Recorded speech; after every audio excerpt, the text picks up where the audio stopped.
Hi guys, Nick here from Conservation Careers and welcome to the podcast. Now, what role do school children play in conservation efforts? Why target them specifically? And how do you successfully establish a conservation enterprise from scratch? Now empowering over 13,000 young people to help tackle climate change and biodiversity conservation. Well, that's what today's guest, Laura Dempsey, has achieved with Volunteers for Future. Now, Volunteers for Future harnesses the power of collaboration, bringing together passionate volunteers, young people, expert conservation organisations and schools. They deliver action-led conservation and environmental workshops to help young people feel inspired, empowered and motivated to act. Now, they also support conservation charities to develop and enhance their volunteer programs, scaling their impact to the next level. Now, in this episode, we discuss Volunteers for Future. What is it? How does it work? Where's it going? How is it formed? And how can you get involved? Laura also shares how she's taken charge of her career journey, her advice for people like you who might be seeking to make a similar switch in their work. And finally, Laura also provides simply the best answer to our regular question: what do conservation organisations need to do better or be better at in order to have more impact? It's well worth listening to the end to hear her simple yet inspiring idea. As always, it's a fun, inspiring and conservation boosting chat. Enjoy.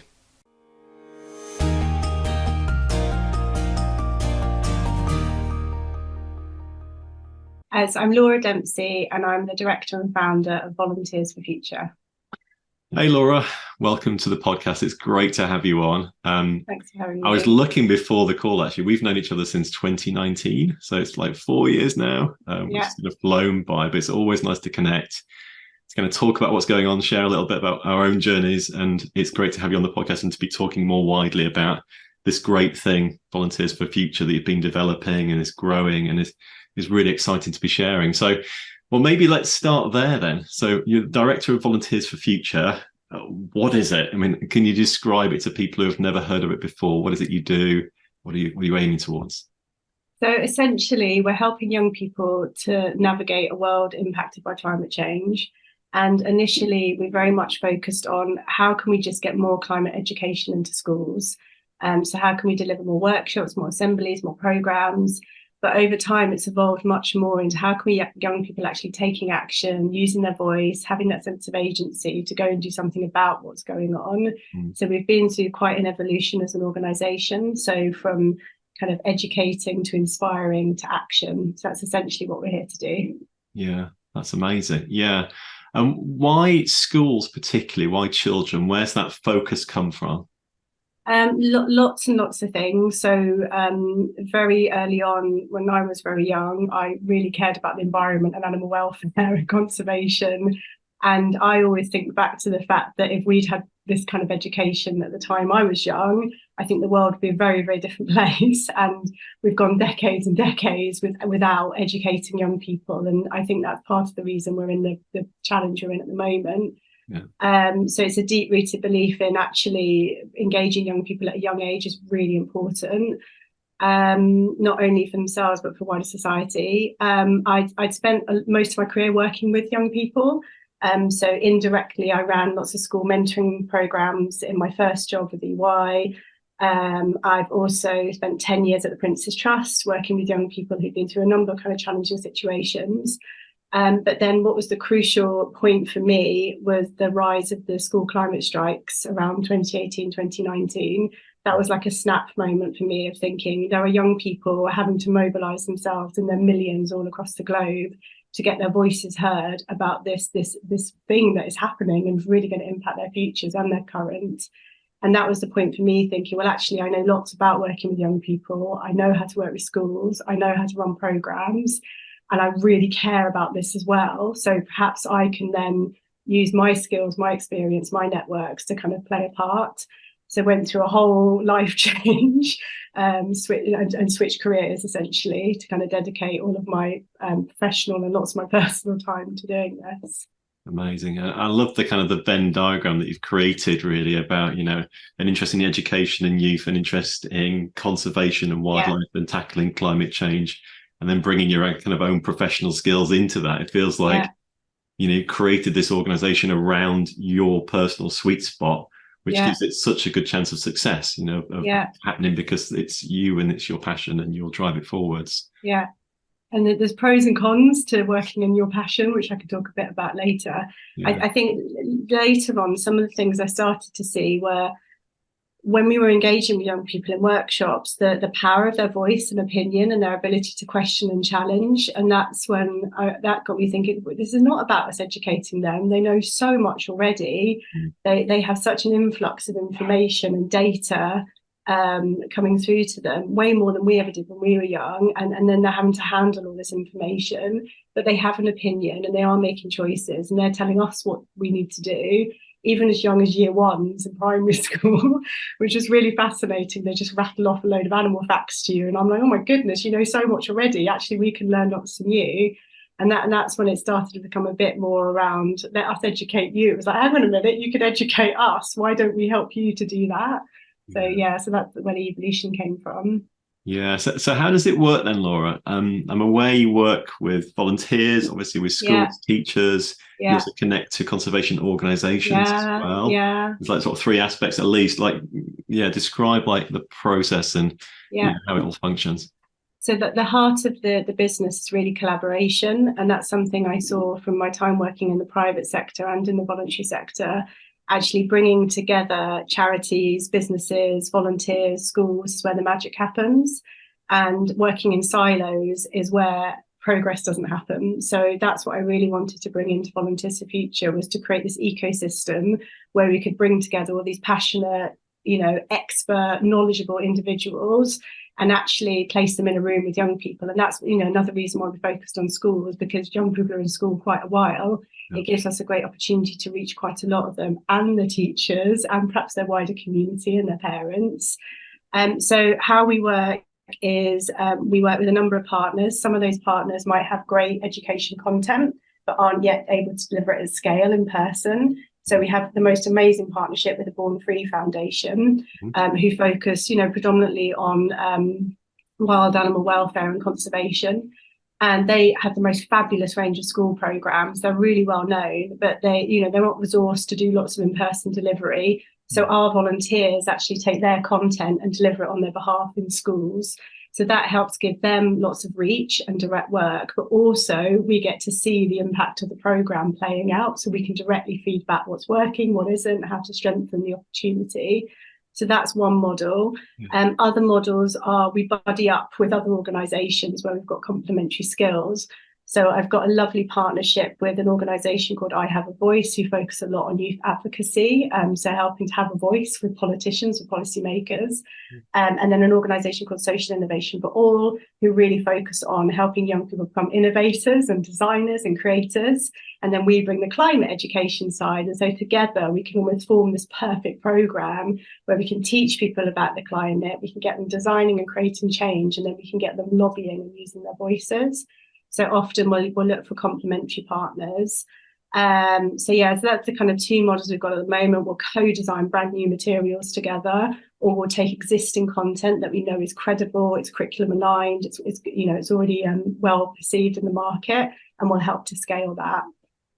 And what are some of the biggest challenges of these models? I mean, do you get an open door when you contact schools? Are you struggling to find charities? Where are the kind of the pinch points? So the model doesn't have the model's been really successful in that there's no shortage of people that want to collaborate. And I think what I've found in the social enterprise journey, or certainly the impact business journey, is the doors open. People want to share their experience, they want to share their resources, they want to ask you questions. When I worked in the charity sector, I think because of the funding model that's tied up in that system, charities are a lot more kind of protective of their brand, their products, understandably, and a lot less able to collaborate. Whereas the social enterprise space, working with other businesses and startups, has been really easy. With charities, as long as when you're approaching charities to work with, as long as we're going to help save them money and do more of their work for good, they're really happy to work and engage with us. But you always do have to find those mutual benefits of working together. So one of the things we kind of put in from the very start is we get to know each other. We perhaps do a test pilot program. So we do something quite short, and that just helps us get to know each other, understand how each other works, and crucially, what opportunities we then have to scale or grow. We always put, we go beyond the contract, which is the terms and conditions. We always do a partnership plan, and that really sets out, what do you want to get from this? What do we want to get? How are we going to work together? Who's going to do what? And so there's kind of absolute clarity in everything that we do. So everyone's super clear. And then it's about having lots of ongoing kind of communications and really managing and looking after that relationship. So challenges are really that you always have to think of others. We're not independent. We don't decide everything by ourselves. We have to do things in consultation. But because of the size of the organisations we're working with, we can move quite rapidly, so it doesn't slow us down. The other kind of challenge for us is funding, like all organisations. So we are trying really, really hard to keep what we do absolutely free for schools. We're trialling out kind of schools making a small donation for some of our workshops where we don't have funding. But funding is probably our number one challenge, is just to keep that income up when we're working in a field where there isn't a ton of cash sloshing around. We're not selling a product or a service, for example. We're not turning a profit. So actually making sure that we can do things for free for schools, get some funding in, but not have that charity status is tricky, and it is something we're considering at the moment, whether we do convert to a charity, perhaps with a trading arm. Yeah, I was actually going to ask about that as my follow-up. Why did you choose the kind of the eco-enterprise model at the beginning? Obviously, it feels like an obvious route would be become a charity, then find funding from donors or whoever it might be, a campaign, put a proposal in, something like that. But actually, you've gone down a different route, which is I want to start up an enterprise for good, and I want this to be self-sustaining. We're going to work in partnerships, which feels fantastic. But then I sort of hear the kind of funding challenges. Why did you choose the enterprise route in the first instance? So the charity route, you'd still have funding challenges, and you'd be competing in a really crowded marketplace. And it can be quite hard to move at pace as a charity. As a company, the advice I got, because at the beginning I tied myself in knots looking at all the different, probably you've done the same at the beginning, looking at all the variations of the company structures, and having never run a business before, and having to figure out accounts and websites and social media. And I was just like, what company structure? And I met lots of people who had startups, and their advice was to set it up as a company limited by guarantee, test out your model, and because that was the easiest way to set it up, and then see if you want to change it or switch it further down the line. But you are almost you are paralyzing yourself by just getting stuck in knots. Just get your business going, get something tested, get something out there, and then you can come back and modify it. And now a couple of years later, we're looking back and thinking, right, now we've got some shape to this, we've got some proven impact. Do we want to shift the model a bit? So there's agility basically, and speed and ease.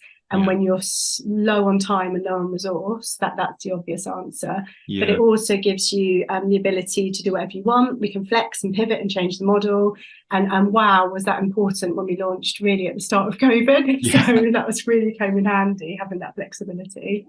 Yeah. And I'm a huge believer in trying to find kind of business innovative models that deliver for wildlife conservation and climate change and others. That to me is the holy grail, really. I think if we can do that and then scale those enterprises, then that's a totally new income stream that's independent of donations and charities, which do great work. But interestingly, actually they can be quite competitive because they're fishing in the same pond.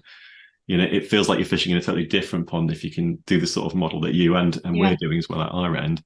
But it's not easy. And it's just finding, where does the income come from? How can we do this? And that's particularly when you totally understandably, you want to be free at the use for the school. That gives you great access. And you're also partnering with charities who have their own, so it's like finding that mix. That sounds like the real kind of the interesting challenge and the kind of the thing that you're trying to unpick, which is great. Yeah.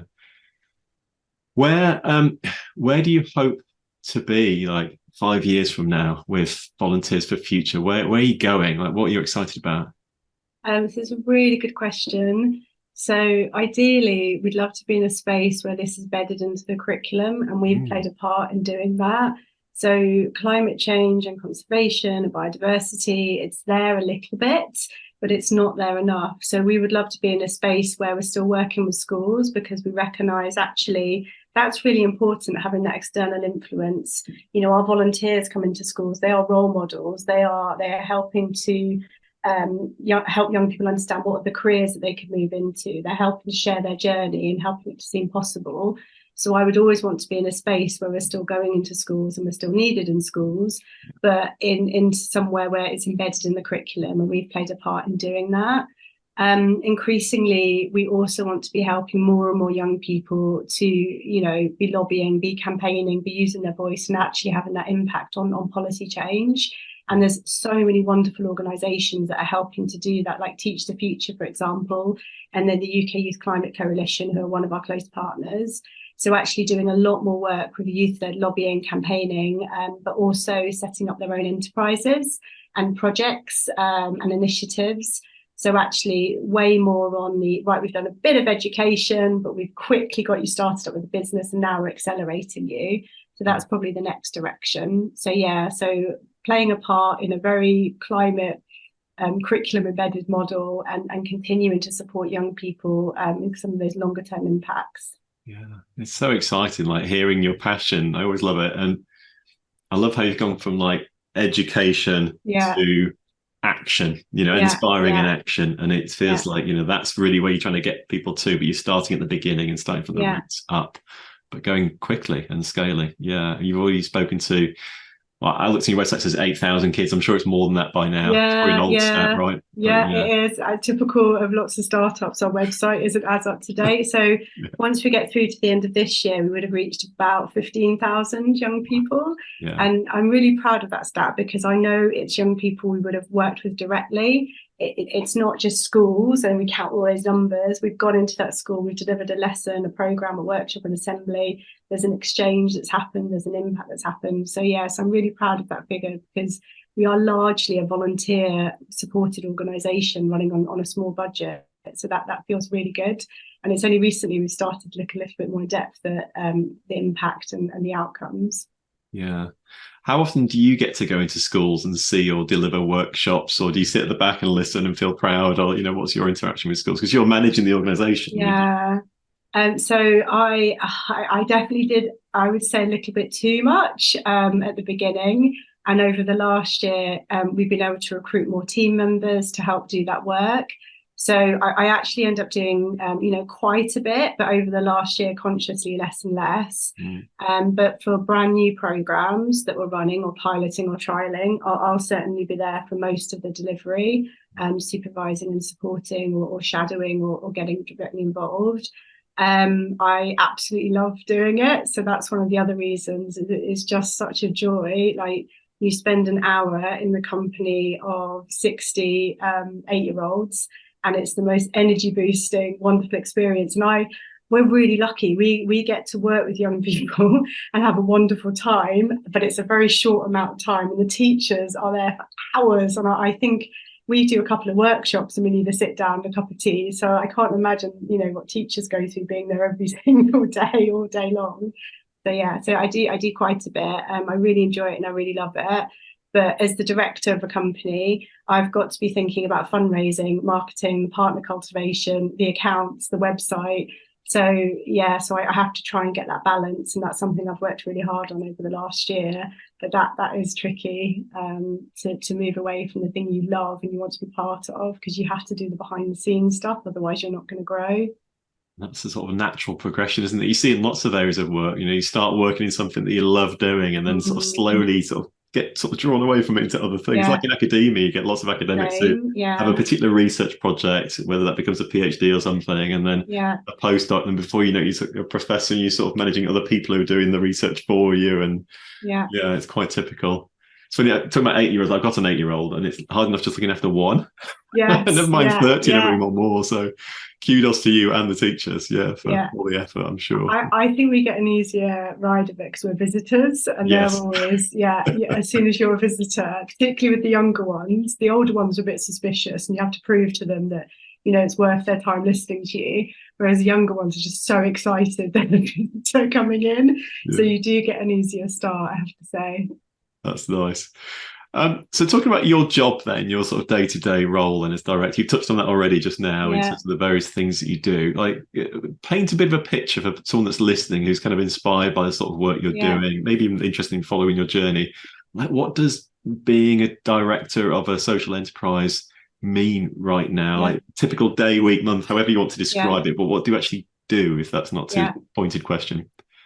So there isn't really a typical day or week. It's really varied. Sometimes, depending on the time of the academic year, it's a bit more about delivering the workshops in schools, but often it's really varied. So my day will be a combination of planning programs, designing content, thinking about where we're going to recruit volunteers from, having catch-ups with the team, meeting new partners. I also trying to get out to a lot of events as well, because that's really good for both networking, which I'd love to talk about in a second as well. But also it's good because it's just good for your well-being to go out and see people and connect and find out a bit more about what they're doing. So it's a whole mixture of things. I'd say one of the tricky bits is you have to shift your head every day. You have to go from create mode to do mode to troubleshoot mode to I'll just look at this very complicated spreadsheet for 10 minutes. So you are constantly, your energy is just shifting around all of the day. So it's quite fast paced. I'm never, ever, ever bored. And the day zooms past in a flash. So yeah, it's lovely. And I think one of the great privileges of the work I do, which, I speak to friends and I've been in that situation as well. I get to choose everything I do in that week, which is the most extraordinary, wonderful place to be in. So that means sometimes I have to choose, I need to get some work done. So I need to get up at 5 a.m, just get some work done. Other times it's like, it's a sunny afternoon, I'm going to take the dog out. So there's lovely kind of flex and choice. But the other side of it is you never switch off. I don't know if you switch off, but I'm constantly on, and I have to do things like shut my laptop away and put my phone away and, just really move myself to a new space or go out to try and trick my brain into thinking about something else. Because you always have ideas, and every time you open the paper or turn the radio on or put the telly on, there's climate related news everywhere, or there's climate related messaging on packaging of everything now, and you just see all these examples. So you're constantly thinking about ideas and opportunities, so the switch off is quite tricky. But it's a huge variety. But I would say a very privileged position to be in. Yeah. And I sort of share, I think, as you describe things too, I think, I'm quite good at switching off, just to answer that one as well. Actually, I do try and sort of work my hours and leave it behind. That's something I've been quite disciplined with. But what I find is that ideas come to me when I'm not thinking about work, which means I'm subconsciously thinking about work. We talked just before the recording, like, in the shower, a thought drops into place and it feels like, oh, all those jigsaw pieces now make something quite, and I can do something with that, and so you definitely, your brain is engaged in this thought all the time, whether you're aware of it or not. I mean, I'll dream up a program structure or a project plan in my head, and I'll wake up in the morning and I'm like, right, great, I'll go and write that down. It's really, but what that probably means is I haven't really slept very much. Not properly. So, but you're right. When you do, it's really important. You have to switch off. So, but for me, I have to physically make myself do that.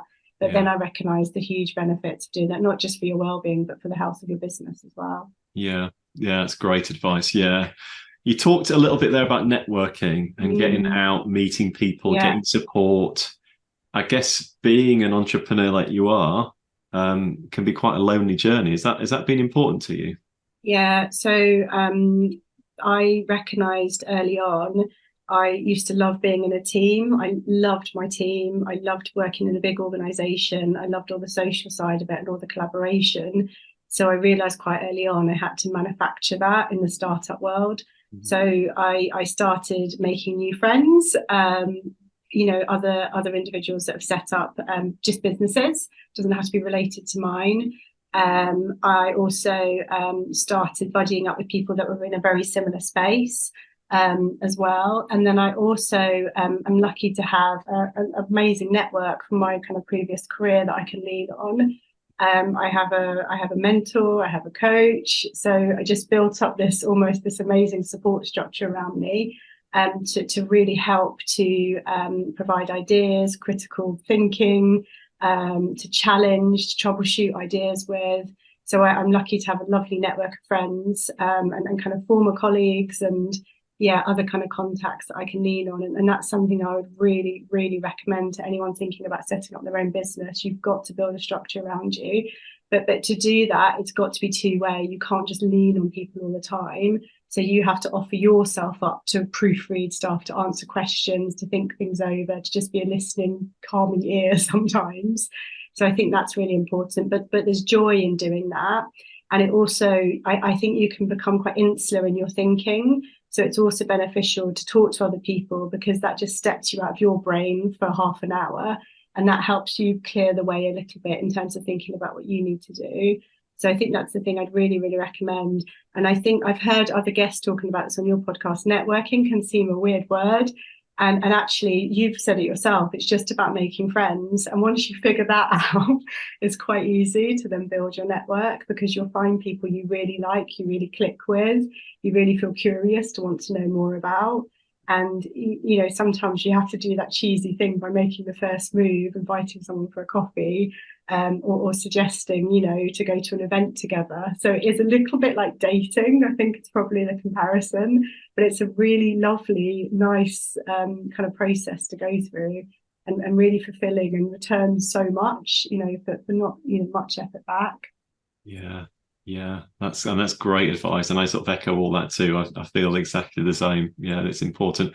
I am an introvert largely. I don't necessarily want to jump out and meet lots of people, but whenever I do, I really enjoy it, and it definitely helps me. And I think one thing I've learned also, just to build off that, is that I think once you've got some contacts, they can connect you to so many others, and that kind of network effect, like the introductions, the ball rolls really quickly then. You have to be a bit brave and just connect and meet people. And I think extroversion versus introversion, there's pros and cons, because if you're very, very extrovert, so I'll happily stand up on stage and wave my arms around and do presentations and reach out and talk to people. But you burn out quick, the energy goes. So you have to recognise a bit when you're putting too much out there and get some space back. But the introversion, I guess sometimes, you can find you're having to put yourself in situations that it's not naturally comfortable, and you can feel a little bit burnt out by that. So you constantly have to kind of check in and keep an eye on that as well, and look after yourself. I've heard it described also as like, does being in very sort of social situations kind of fill you with energy or drain you of energy? And that feels like, I think I can switch as well personally. I can become an extrovert, like now probably, or I can be an introvert if I really want to be, and that's probably my natural state of being. And I can flip flop, if an event's going really well, I can be full of energy, and but it's that kind of, it's that balance. You're right. You just got to kind of be aware of it and be conscious. And probably maybe after you've been to an event and you've been very out, you'll probably feel a bit tired the next day. So you have to recognize that's not going to be a day where I'm going to burn through loads of things on my to-do list. That's a day I need to rest up and I'm going fishing. Exactly. What was your career before Volunteers for Future then? What were you doing before? You've touched on it a little bit, but what were the kind of key points when you look back at your career that's really helped you or been pivotal? So my first proper job was working for EY, who were Ernst & Young back then. So one of the big four financial services organisations. So accountancy is one of the biggest services to do, along with consultancy. So I started my career there. I was always very interested in community impact and social issues. And I started to learn a lot more about corporate social responsibility. And so I attached myself to the team there and basically started volunteering with them, because I wanted to get involved in some of their projects or programs, because I sort of realised early on, how marvellous is a company that's for profit, but is doing stuff for good as well. And that kind of got me down the path of setting up lots of team fundraising events and team challenges, and I helped to set up some of the school mentoring programs, and I just absolutely loved it. And I was in a role where I was helping to support and manage a group of people, and I could get them involved in all these fun, really cool things as well. And I realised that's something I wanted to do more of. And at the time, probably they still do, they had an amazing partnership with the Prince's Trust, so a huge youth charity. And I asked if I could do a secondment because I read that EY will fund secondments out to charities. So I put together a business case and I joined the Prince's Trust. And initially it was for 6 months and I ended up staying there for 10 years. So EY very kindly, very generously, so kind of paid for my salary for a year. Wow. While I was seconded over to the Prince's Trust. And through that, you know, we developed kind of mutual partnership benefits. It wasn't just completely one-sided, but EY were incredible at supporting me through that. And then I realised the role I was seconded in to do was temporary, and it was to kind of help set up a volunteer structure and kind of implement a volunteer strategy. And I realised actually this can go way beyond a year. So again, I put together another business case to say, could you actually make this role permanent? So got the role up and going, and then had to apply for the role that I'd written about, which was an interesting process to go through because it had to be a competitive, transparent process. And I stayed with the Prince's Trust, for just under 10 years, and primarily led their volunteering department, but also got involved in setting up the Prince's Trust International. So got to do a bit of travel around the Middle East, which was incredible. But I guess through that journey, I was involved in all sorts of change programs and system changes, restructures. So I don't think I really appreciated until I'm in this position now how many other diverse skills and experiences I built up. Because when you're in a company, you're defined by your job title and your job description, but you actually get involved in so many other different things. So I learned about how you design a program, how you implement, an effective monitoring and evaluation system, what data you might need to get, how you can package up opportunities to work with funders. So it went way beyond volunteer management. And I really now look back and think the discipline that gave me has really put me in good stead now. And I don't think I appreciated the breadth that I was getting. And I think that's something else I'd recommend for others that are thinking about switching careers. Really get together every skill, expertise, experience, project you've worked on, because that will really help kind of create the path for the next step. Anyway, long story short, I had been there about 10 years. Lots of things started happening, not least the school climate strikes, the rise of Extinction Rebellion, a feeling of slightly itchy feet, and I wanted to do something else, particularly in the climate and conservation space. So we were going through a number of changes. So I asked if I could take redundancy, and they very kindly offered to support that. So that was great, which is a weird position to ask to be made redundant, but I'm really pleased I did that. And I was really fortunate that helped me to kind of take a little bit of time off to do some networking, a bit of pro bono work, a bit of volunteering, and that helped me kind of figure out the pathway for Volunteers for Future. Along with, of course, the Career Shifters course that I did. So I came across the Conservation Careers course very, very early on. And it wasn't called Career Shifters, though, was it? It was called the Kickstarter. Kickstarter, that's it. Yes, Kickstarter course. So that was the one that really kind of helped me think about what's my route through. So, yeah. Oh, well, thank you for saying that. Yeah, it's really interesting, like reflecting on your journey. There's a few things that stood out from that. One is and probably everyone feels like this in hindsight, like looking back, it feels like everything's led to where you are now. Yeah. Yes, I mean, like it was leading on, but at the time, we're just obviously usually just following what's in front of us. Yeah. But actually you're building off what was there previously. So you're folding an awful lot of your skills and experiences into package where you are and what you're doing right now. Yeah. But also what really strikes me hearing your journey is like how proactive you've been in making things happen for yourself. You've not sat back, you've not been reactive and just seen what's come your way and kind of responded to that.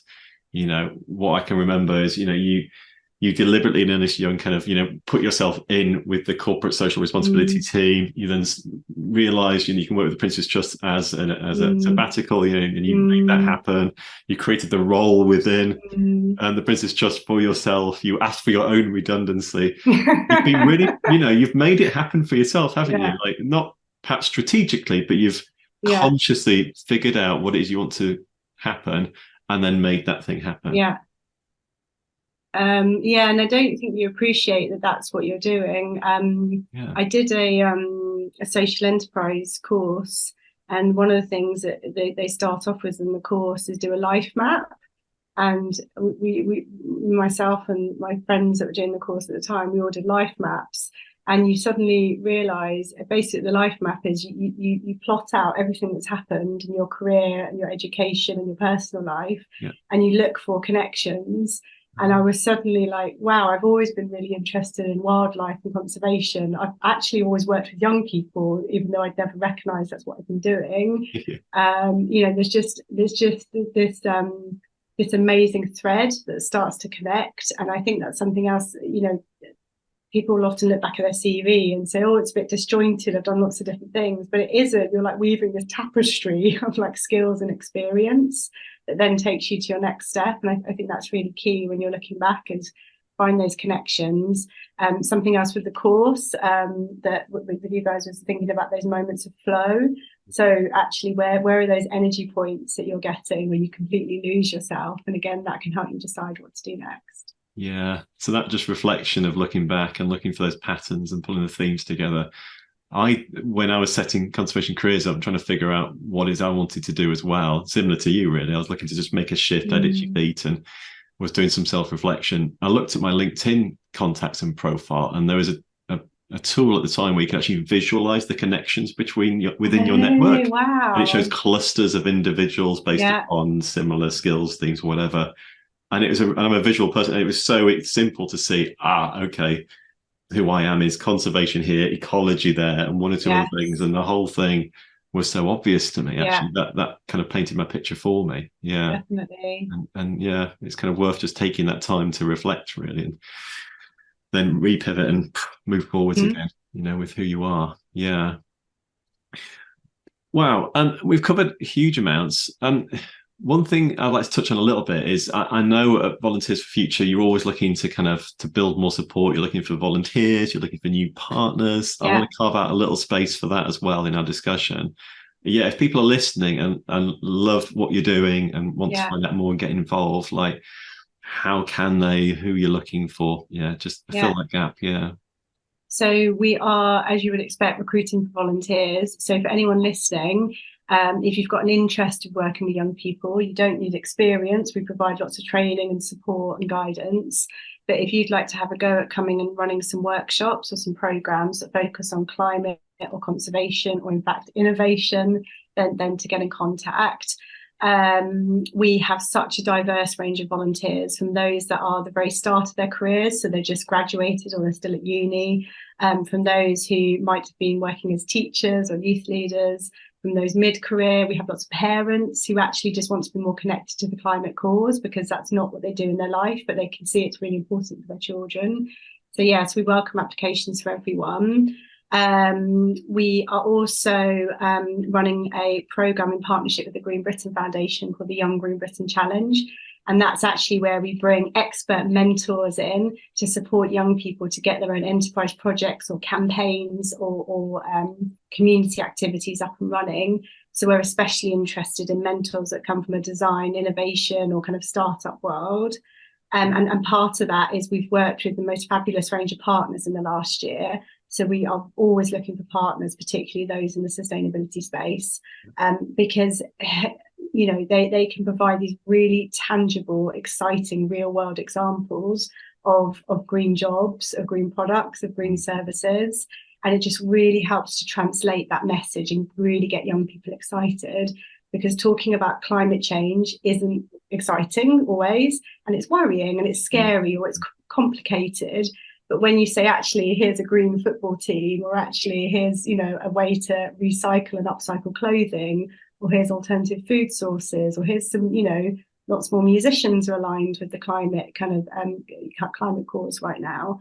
When you can connect in that those sectors for young people, that's really key. So any partners that want to be part of this movement, we'd love to chat to you.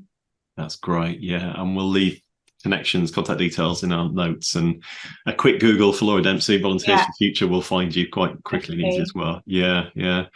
Well, as we start to sort of wrap up, I'd like to ask some sort of more open questions, if I can, just to kind of understand a bit more about how you tick. A nice easy one is, if we could take you to one place in the world to see one species, where would you go and what would you look for? Oh, it's such a hard question for me, actually. It's not an easy one. I think I think that I've always loved big cats, and it was so exciting for me to be working with Born Free, because the film Born Free had such a profound impact on me when I was very young. And I always had a sense that animals in captive facilities is not great. So I had the opportunity to go out and go on safari and see kind of big cats in the wild in their natural habitats. And that was just absolutely wonderful. So any opportunity where you can respectfully keep your distance, but observe a pride of lions and the dynamic of the relationship between those lions would just be wonderful. Amazing. So take you somewhere to Africa, probably. Yeah. Yeah. Great. Another question is, conservation it's a tough place to be, really. We are seeing almost daily messages about wildlife battles that we're losing. Biodiversity is in decline. We all are aware of that. We're optimistic about the future. We wouldn't be working in it if we weren't. But what do you think the conservation movement needs to be better at or do more of to have more of an impact and to really kind of shift that trend in the order that we need to do? Unite everyone's voices. I still see too much siloed working and organisations working for one species or one country or one cause or one area. And actually, we're really missing a trick. If we could bring together, as young people did when they went on the climate strikes and still do, they mobilised themselves regardless of their background, which country they lived in, the challenges they were facing in life. So the conservation sector, I think, collaborate, use a combined voice to influence government, to influence business, to influence the public. Because for the public, the general public, it's confusing, it's overwhelming, it's scary, it's boring sometimes. So actually unite the voice and act as one to kind of lobby for this change, I think is critical. Wow.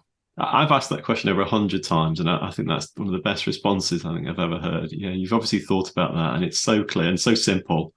Yeah, just unite. And it makes me think also about what you said about charities often working a bit in silos and, being in competition slightly. And conservation is largely a charity-driven model as well, sector. That kind of is against us a little bit, bringing together, having simple messages and beating from that same drum, if you like. Yeah. I love it. Yeah. Last question then. If we could make you a global czar for the day, you can create any rule, any law, any legislation, whatever it might be, to try and either impact climate change or biodiversity loss or have a positive impact on the environment, let's put it that way. What law would you enact? Oh, okay. So the biggest change we need to make, I think, well, along with all the system change, is I'd start to deconstruct these systems, but that's complex. So our economic, our political, our financial, everything, I deconstruct the systems. But I think it's to really financially incentivize, because I think that's what will create the shift and end to our fossil fuel addiction, would be the single biggest thing I think we can do right now. Yeah. Yeah. Hot topic, excuse the pun. Yes. Absolutely. Yeah. Absolutely vital. Yeah. Laura, it's been such a pleasure talking. I always enjoy chatting. It's been a privilege to share it with others today. So, yeah, thanks for jumping on the podcast. Thank you, if people want to find out more about you, we've talked about how they can get involved, but where should they go? So we're on all social media platforms. If you look up Volunteers for Future or head to our website, volunteersforfuture.org, or reach out and connect with me on LinkedIn. I'm really always happy to have a chat. Wonderful. Great. I encourage everyone to do that. Thank you, Laura. Thanks, Nick.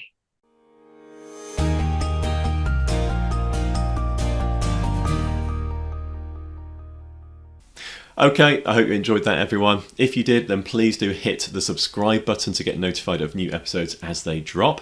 And also, please give us a rating or a review, because it really helps us to get in front of more people, and we really enjoy reading them all. As you'll have heard, our podcasts are now recorded in front of a live audience who sit in and listen to the chat, and then after the mics are turned off, they get a chance to talk to the host, to share their thoughts, and also to ask questions. It's a really great format. If you'd like to be in the audience, all you need to do is join the Conservation Careers Academy. Now, in the Conservation Careers Academy, you'll get full access to the world's biggest conservation job board, listing over 15,000 jobs, volunteer and internships across the globe each year. You'll also enjoy access to our amazing CC Pro private members community with regular events, networking and support. Plus, you'll get full access to our growing library of career-boosting resources, guides and templates. And best of all, it only costs a few dollars, euros or pounds per month to join the Academy. Now, to find out more, please visit conservation-careers.com/academy or simply click the join button at the top of our website. See you on the inside.